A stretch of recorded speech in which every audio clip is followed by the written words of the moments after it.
जाजो जोरक जाग्रक करक मामृगं मृत्युमरणकारक को ग्रीं कट्टा कटरा आत्मरञ्जितं कट्टा कटः फलगर्भसहावट् कट्टा कटः जाजो जोरक जाग्रक करक मामृगं मृत्युमरणकारक को ग्रीं कट्टा कटरा आत्मरञ्जितं कट्टा कटः फलगर्भसहावट् कट्टा कटः. ஜம்பாரா ஜம்பா, எப்படியும் இது மறைஞ்சு போச்சு. காலையில சூரியன் உதிக்கிற வரைக்கும் எங்களுக்கு லீவு தான்.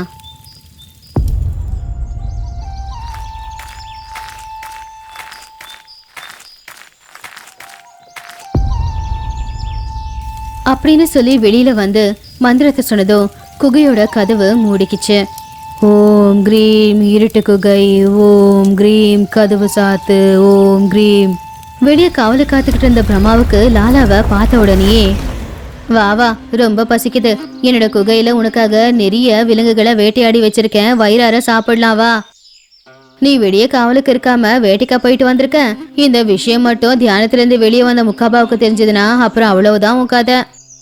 நான் என்ன இந்த தீவை விட்ட வெளியில போயிட்டேன், இங்க தானே சுத்தி இருக்கிற இடத்துல வேட்டையாடிக்கிட்டு இருக்கேன். ஆனா என்னை தாண்டி இந்த குகைக்குள்ள கால் எடுத்து வைக்கிற தைரியம் யாருக்கு இருக்கு சொல்லு. அப்படி 2 பேரும் பேசிக்கிட்டு வேட்டையாடின விலங்குகளை சாப்பிட்டுக்கிட்டு இருந்தாங்க. முக்வாவா தம செஞ்சுக்கிட்டு இருக்கும் போது யாரும் தொந்தரவு செஞ்சிடக்கூடாதுன்னு தான் அதோட மூக்கோட வலது பக்கத்துல இருந்து வந்ததுதான் நாலாக்கி, அதோட இடது மூக்கு பகுதியில இருந்து வந்ததுதான் பிரம்மாக்கி. பிரம்மாக்கி குகைக்கு வெளியில காவலை காத்துக்கிட்டு இருக்கும் போது நாலாக்கி குகைக்குள்ள காவலை காத்துக்கிட்டு இருப்பா. அப்பாடா, வயிறார சாப்பிட்டாச்சு. சூரிய உதயம் ஆவற வரைக்கும் குகைக்கு காவலுக்கு இருக்கணும். வா, நாம 2 பேரும் குகையோட வாசல்ல போய் குறுக்கப்படுத்து காவலு காக்கலாம். நீ போய் படுக்கிறதுனா படு, எனக்கு பசி தீரவே இல்லை. நான் மறுபடியும் காட்டுக்குள்ள போய் சாப்பிட ஏதாவது கிடைக்குதான்னு பார்த்துட்டு வரேன். ஜம்பர ஜம்பா, இன்னும் பசி தீரலையா? இப்பதான் நான் தட்டு தட்டா சாப்பிட்ட. உனக்கு தெரியும்ல லாலாக்கி, எனக்கு முயல் மாமிசம்னா ரொம்ப பிடிக்கும்.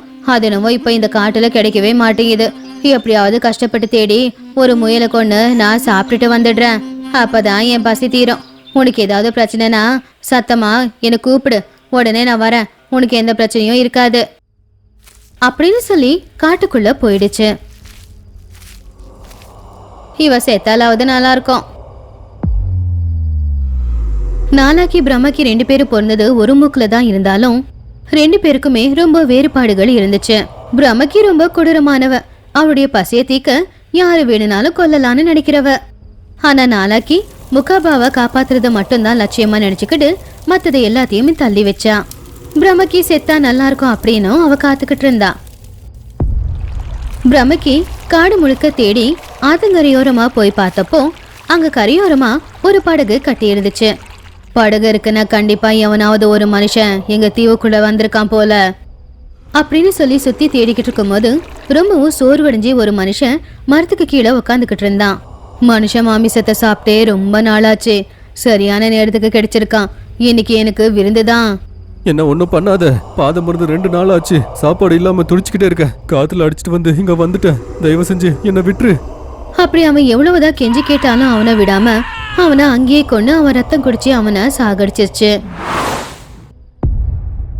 இது இப்படி இருக்கும்போது காவேரி ஆத்தங்கரை ஓரமா இருக்கிற ஒரு சின்ன கிராமத்துல ரங்கா ரமணி அப்படிங்கிற வயசானவங்களுக்கு ஒரே ஒரு புள்ள குமார். அவனுக்கு சில நாட்களுக்கு முன்னாடிதான் லக்ஷ்மி அப்படிங்கிற பொண்ணை கட்டி வச்சாங்க. லக்ஷ்மிக்கு அவங்க மாமனார் மாமியார் கூட சேர்ந்து வாழறதுல விருப்பம் இல்லாம தினமும் ஏதாவது ஒரு சண்டை போட்டு மாமனாரையும் மாமியாரையும் திட்டிக்கிட்டே இருப்பா. கொஞ்ச நாள்ல அந்த சண்டை ரொம்ப பெருசா மாறுச்சு. இந்த வீட்டுல ஒண்ணு நான் இருக்கணும், இல்ல உங்க அப்பா அம்மா இருக்கணும், நான் வேணுமா அவங்க வேணுமான்னு முடிவெடுத்துக்கோ அப்படி கொடூரமா சொன்னதை கேட்டு தாய் ரமணியோட மனசு வருத்தப்பட்டுச்சு. என்னைக்கோ நாளைக்கோ அழியிற தீபம் நாங்க எங்க பொண்ணு வீட்டுக்கு நாங்க போயிடுறோம், நீங்க 2 பேரும் நல்லா இருங்க. நாம பெத்து வளர்த்த புள்ள இந்த வீடு சொத்து பத்தல விட்டுட்டு பொண்ணு வீட்டுக்கு நாம எப்படி போறது? அப்படி போகணும்னாலும் மருமகனுக்கு கொடுக்க வேண்டிய வரதட்சணையை இன்னும் நாம முழுசா கொடுக்கலையே. அந்த பணம் கொடுக்காம மருமக முகத்துல எப்படி முழிக்கிறது? குமார், சொத்து எல்லாத்தையும் நீயே வச்சுக்கோ. ஆனா உன் மச்சானுக்கு கொடுக்க வேண்டிய வரதட்சணை கொடுத்துட்டா நாங்களும் போயிடுவோண்டா. உங்க பொண்ணு கல்யாணம் நீங்க தான் கொடுக்கணும், நான் எதுக்கு கொடுக்கணும்? வேணும்னா இந்த வீட்லயே மூலையில இருங்க, இல்லைன்னா உங்க இஷ்டம் அப்படின்னு கடுமையா சொல்லிட்டு அவன் போயிட்டான்.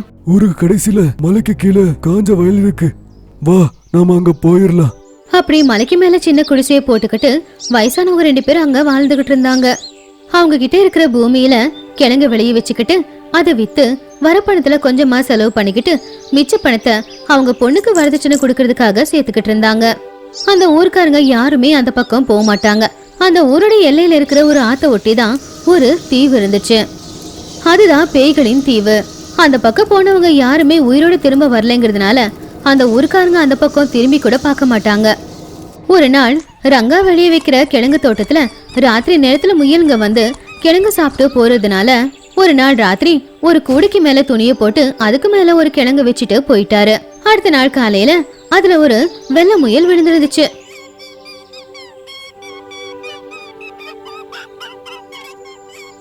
அட, முயல் ரொம்ப அழகா இருக்கு, இத நாம வளர்த்துக்கலாமா? இத நம்ம வளர்த்தோம்னா ஒரு வருஷத்துக்கு 36 குட்டி போடும். அதுக்கெல்லாம் சாப்பாடு கொடுக்கணும்னா நான் ஏக்கர் கணக்கா விவசாயத்தை பண்ணி ஆகணும்.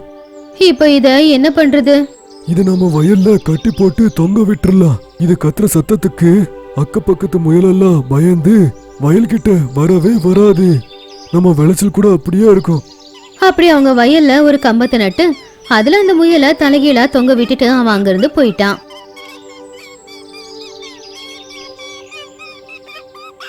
அன்னைக்கு இருட்டாச்சு.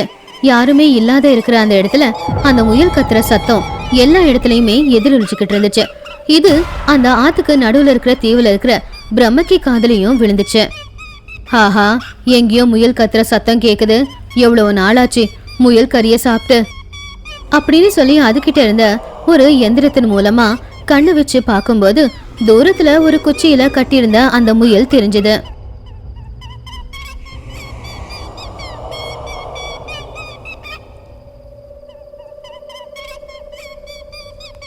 அதை பார்த்து கொஞ்சம் கூட முன்ன பின்ன யோசிக்காம வேகமா அந்த முயலை எடுக்கிறதுக்காக ஆத்து தாண்ட முயற்சி பண்ணும்போது தண்ணியில கால் வச்சதும் திடீர்னு கரண்ட் பாஸ் ஆகி தூரமா போய் விழுந்துருச்சு. முயல் கறி சாப்பிடணுங்கிற ஆசையில தண்ணியில கால் வைக்க முடியாது அப்படிங்கிற விஷயத்தையே மறந்துட்டேன். இப்ப என்ன பண்றது அப்படின்னு யோசிச்சுக்கிட்டு இருக்கும்போது பக்கத்துல ரொம்ப நாளா அங்க இருந்த அந்த படகை பார்த்துச்சு. உடனே அந்த படகை எடுத்துக்கிட்டு அங்க இருந்த அந்த முயலை எடுக்கிறதுக்காக போச்சு. அந்த முயலை ரொம்ப கொடூரமா கொன்னு அது சாப்பிட்டுருச்சு. அடுத்த நாள் காலையில ரங்கா கீழே வயலுக்கு வந்து பார்த்து ரொம்பவும் ஆச்சரியப்பட்டாரு.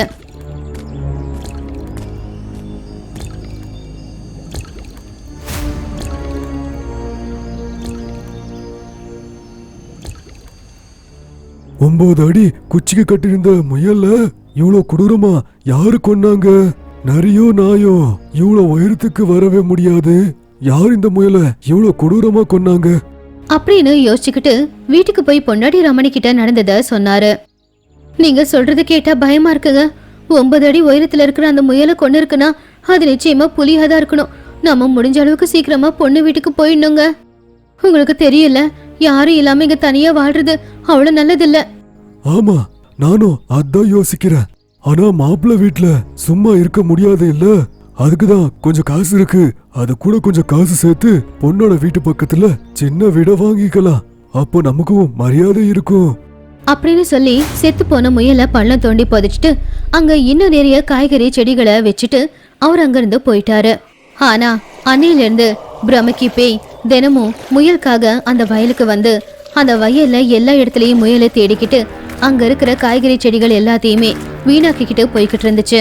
காலையில எழுந்திருச்சு வீணா போயிருக்கிற செடிகளை பார்த்து ரங்கா வருத்தப்பட்டுக்கிட்டு இருந்தாரு. இந்த முயல் எல்லாம் ரொம்ப அதிகமாயிருச்சு, என் விளைச்சல் எல்லாம் வீணா போகுது. அவனுக்கு விஷத்தை கொடுத்து கொன்னு போடணும்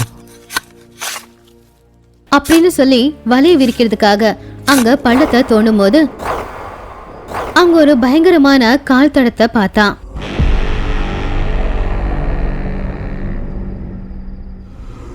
இது கண்டிப்பா மனுஷனோட கால் தடம் இல்ல, இது பேயோட கால் மாதிரி இருக்கு. இதுக்கு ஏதாச்சும் நம்ம பண்ணி ஆகணும் அப்படின்னு வீட்டுக்கு போய் 4 தீப்பந்தத்தோட ஒரு பையில ஏதேதோ எடுத்துக்கிட்டு வந்தாரு. வயலுக்கு நடுவுல மஞ்சளால ஒரு கோலமும் உப்பால ஒரு கோலமும் போட்டு நடுவுல ஒரு கண்ணாடிய மணல்ல குத்தி வச்சு எரியிற தீப்பந்தங்களை 4 மூலையில நட்டு வச்சு நெருப்புல தண்ணியை தெளிச்சு நெருப்பு அணைச்சிட்டாரு. நெருப்பு அணைஞ்சு போன தீப்பந்தத்துல இருந்து கருப்பு புகை வந்துகிட்டு இருந்துச்சு. வீட்டுக்கு போய் நடந்தது எல்லாத்தையும் சொல்லி, நம்ம வயல சுத்திக்கிட்டு இருக்கிறது புலி இல்ல, பேயோ பிசாசு. அதுக்குதான் எனக்கு தெரிஞ்ச தர்ப்பண பந்தத்தை போட்டுட்டு வந்திருக்கேன். என்னிலிருந்து ஜாக்கிரதையா இருக்கணும் அப்படின்னு சொல்லி 2 பேரும் கதவை சாத்தி விளக்கெல்லாம் அணைச்சிட்டு படுத்துட்டாங்க. அன்னைக்கு நடுராத்திரி நேரம் அந்த பிரமக்கி பேய் முயலுக்காக தீவை விட்டு இந்த பக்கம் வந்து தேடிக்கிட்டு இருக்கும் போது தெரியாம அந்த தந்திரத்துக்குள்ள கால் வச்சு கண்ணாடிக்குள்ள அடுப்பட்டுருச்சு.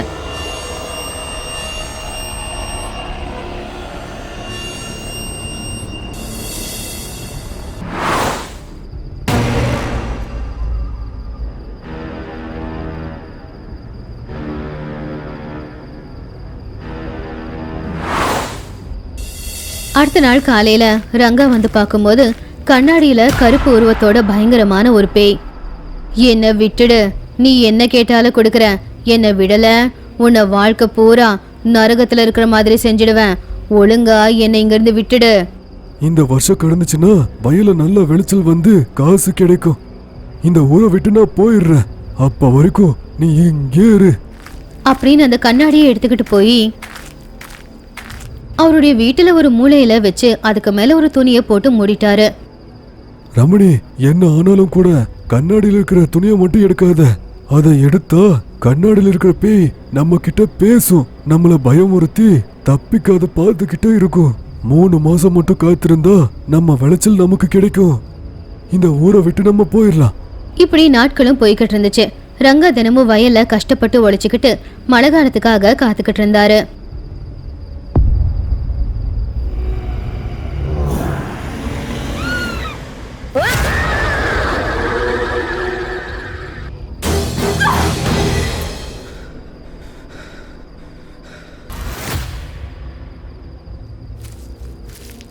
இந்த பக்கம் லாலாக்கி பிரமக்கி என்ன ஆனான்னு தெரியாம தீவு முழுக்க அவ தேட ஆரம்பிச்சா. ஆனா எங்கேயுமே பிரமக்கி அவளுக்கு கிடைக்கவே இல்லை.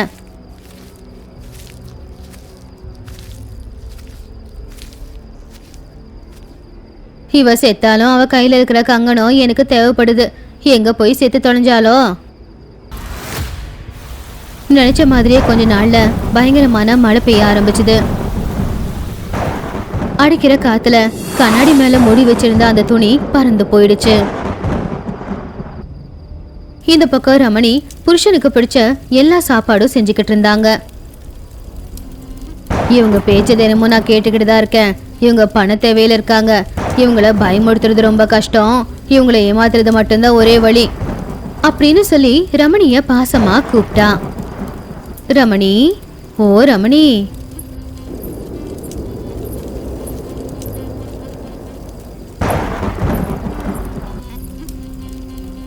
நான் உன்னோட புருஷன் நினைக்கிற மாதிரி பயங்கரமான பேயெல்லாம் இல்லை. கிழங்கு காய்கறி சாப்பிட்ற சாதாரண பேய், யாருக்கும் எந்த தொந்தரவும் கொடுத்ததே இல்லை. இத்தனை நாளா நீயும் புருஷனும் தனியா தானே இருக்கீங்க.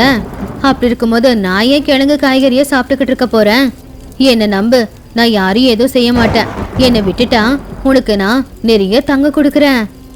பிரமக்கி சொன்னதை உண்மைதான் அப்படின்னு நம்பினா ரமணி. அவ்வளவுதான், ஒரு கல்லை எடுத்து அந்த கண்ணாடியை உடைச்ச உடனே கண்ணாடிக்குள்ள அடப்பட்டிருந்த பிரமக்கி பயங்கரமா வெளியில வந்தா. பைத்தியக்காரி, நான் சொன்னதை நம்பி இப்போ 3000 எனக்கு பலி கொடுக்க போறேனே. ஆனா என் கோவம் எல்லாம் உன் புருஷன் மேலதான், அவனுக்கு நான் நரக வாழ்க்கையை காட்ட போறேன் அப்படின்னு ஓங்கி அடிச்ச உடனே ரமணி மயக்கம் போட்டு விழுந்துட்டாங்க. மழையும் குறைஞ்சு போச்சு. என்ன சந்தோஷமா முயல் மாமிசத்தை சாப்பிட விடல, உன் பொண்டாட்டி மாமிசத்தை நீயே சாப்பிடுற மாதிரி செய்யற அப்படின்னு ரமணியோட 2 விரல அந்த குழம்புல போட்டுட்டு மயக்கத்துல இருந்த ரமணியை தூக்கிக்கிட்டு அதோட குகைக்கு போயிடுச்சு. வயல்ல இருந்து வீட்டுக்கு ரொம்ப பசியோட வந்த ரங்கா சாப்பாடு எடுத்து போட்டுக்கிட்டு குழம்பு எடுத்து ஊத்தும் போது குழம்புல பலப்பலன்னு ஜொலிக்கிற பொண்டாட்டி விரல்ல இருந்த மோதிரம், அதை எடுத்து பார்த்தா பொண்டாட்டியோட விரலுங்க.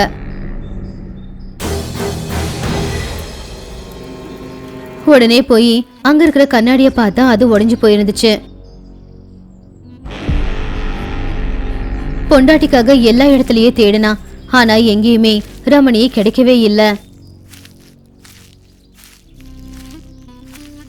என்ன பண்றதுன்னு புரியாம ஊருக்குள்ள போய் புள்ளையோட உதவியை கேட்கும்போது, பெரிய இவன் மாதிரி பொண்ணு வீட்டுக்கு போய் பொழைப்பேன்னு சொன்னால, எந்த மூஞ்சிய வச்சுக்கிட்டு இங்க வந்தீங்க? உங்க அம்மா நேத்துல இருந்து காணாம போயிட்டா. தயவு செஞ்சு என் கூட வந்து அம்மாவை தேடுடா. அவளுக்கு என்ன ஆச்சுவோ தெரியலையே. மறுபடியும் இங்க வந்து தங்குறதுக்கு இது ஏதோ புது நாடகம் போடுறாங்க போல. அப்படி அலட்சியமா பேசினதும் ரங்கா வருத்தத்தோட ஊர் எல்லையில இருக்கிற மலைக்கு மேல தான் பொண்டாட்டியை தேடிக்கிட்டு இருந்தாரு. ரமணி, ரமணி, எங்க இருக்க ரமணி?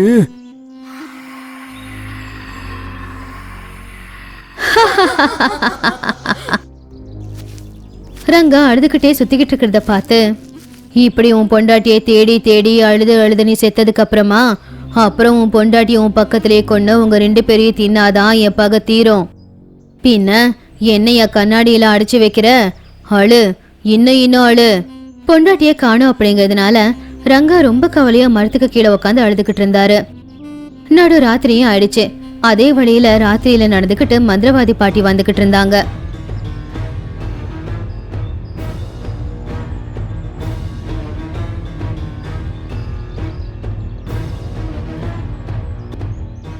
யார் நீ? இந்த ராத்திரியில எதுக்கு இங்க உக்காந்து நீ இப்படி அழுதுகிட்டு இருக்க?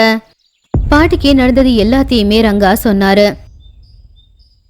என் பொண்டாட்டி உயிரோட இருக்காளோ இல்லையோ?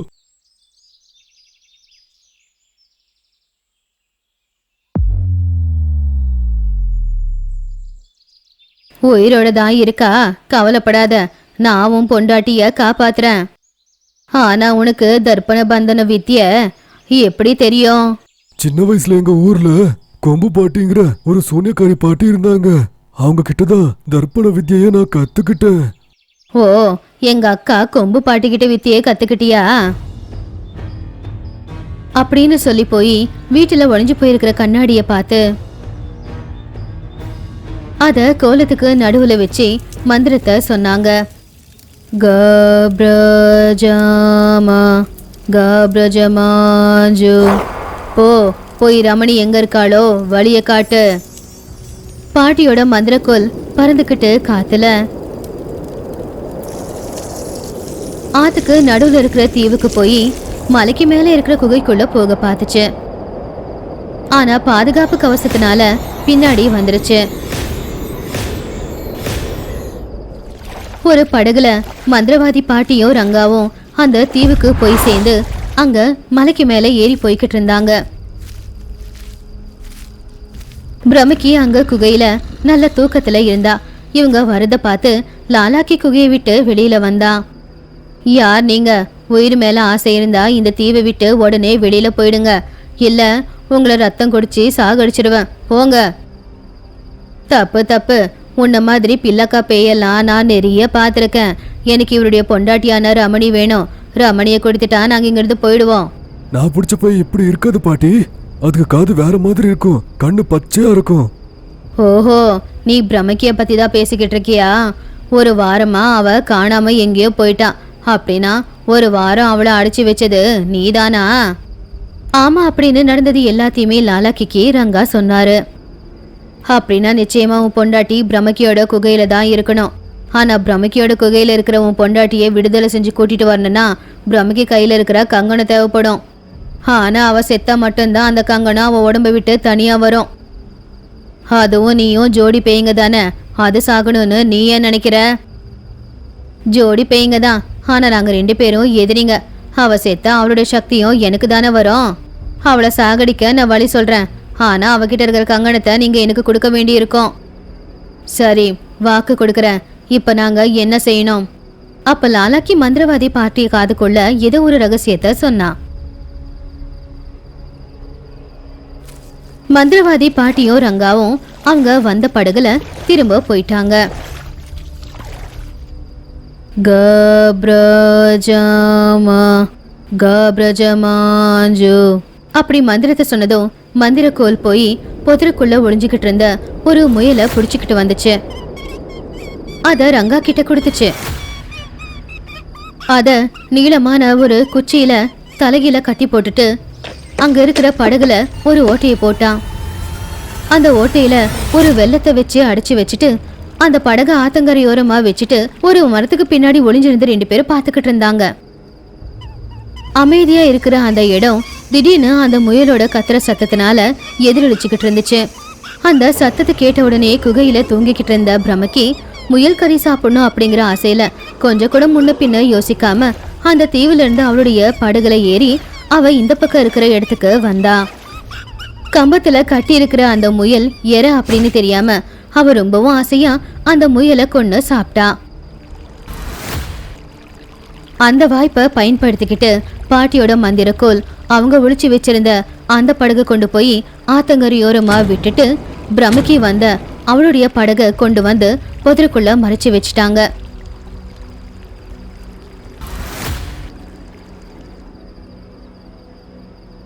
ஆசை தீர முயல் மாமிசத்தை சாப்பிட்டுட்டு பிரமக்கி அங்கிருந்து கிளம்புனா.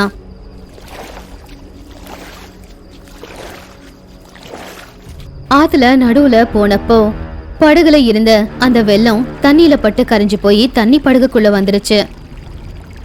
அப்படி தண்ணி படகுக்குள்ள வந்த உடனே படகுல இருந்த பிரமக்கிக்கு அந்த தண்ணி பட்டு திடீர்னு ஏதோ கரண்ட் அடிச்ச மாதிரி பிரமக்கி அந்த படகோட சேர்ந்து எரிஞ்சு போயிட்டா.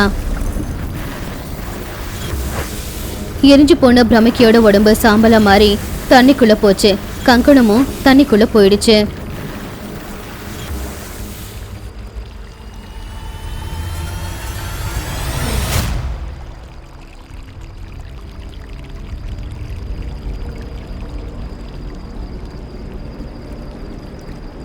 மந்திரக்கோல் தண்ணிக்குள்ள முழுகி கீழே இருந்த அந்த கங்கணத்தை தூக்கிக்கிட்டு வந்துருச்சு.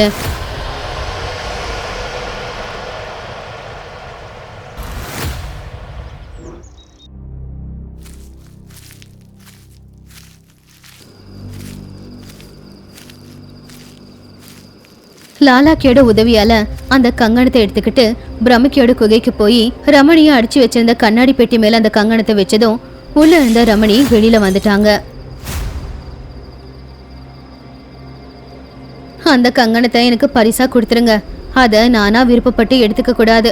யாராவது எனக்கு பரிசா கொடுக்கணும். நீங்க அதை பரிசா கொடுத்தீங்கன்னா அதுக்கு 10 மடங்கு நான் தங்கத்தை உங்களுக்கு கொடுக்குறேன் அப்படின்னு சொல்லி ரங்கா கையில இருந்து பரிசா அந்த கங்கணத்தை வாங்கிக்கிட்டு அவளுடைய கையில போட்டுக்கிட்டு